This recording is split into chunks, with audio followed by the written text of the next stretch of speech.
ഇടുക്കി വണ്ടിപ്പെരിയാറിൽ ഛർദിയെ തുടർന്ന് ആശുപത്രിയിൽ എത്തിച്ച 5 വയസ്സുകാരി മരണപ്പെട്ടു. വണ്ടിപ്പെരിയാർ സ്വദേശി ഷിജോയുടെ മകൾ ആര്യയാണ് മരണപ്പെട്ടത്. കഴിഞ്ഞ ദിവസം വൈകിട്ട് ഛർദിയെ തുടർന്ന് വള്ളക്കടവിലെ സ്വകാര്യ ആശുപത്രിയിൽ കുട്ടിയെ എത്തിച്ചിരുന്നു. ഇവിടെ നിന്നും പ്രാഥമിക ചികിത്സ നൽകി വീട്ടിലേക്ക് പറഞ്ഞുവിട്ടു.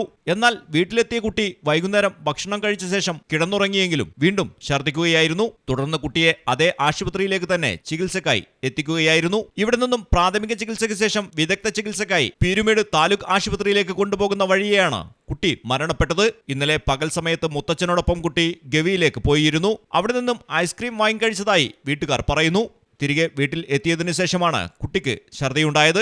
അതേസമയം പോസ്റ്റ്മോർട്ടത്തിന് ശേഷമേ മരണകാരണം വ്യക്തമാകൂ എന്നാണ് ഡോക്ടർമാർ പറയുന്നത്. കുട്ടിയുടെ മൃതദേഹം പീരുമേട് താലൂക്ക് ആശുപത്രിയിലേക്ക് മാറ്റി. ഇടുക്കി മെഡിക്കൽ കോളേജിലോ കോട്ടയം മെഡിക്കൽ കോളേജിലോ കുട്ടിയുടെ പോസ്റ്റ്മോർട്ടം നടത്തും. ശേഷം ബന്ധുക്കൾക്ക് വിട്ടു നൽകും. മലയാളം ടെലിവിഷൻ ഇടുക്കി. നാട്ടിലെവിടെയാണെങ്കിലും കാലാവസ്ഥ എന്താണെങ്കിലും സിമെന്റ് JSW കോൺക്രീറ്റ് HD തന്നെ. നാട്ടിലെവിടെയാ?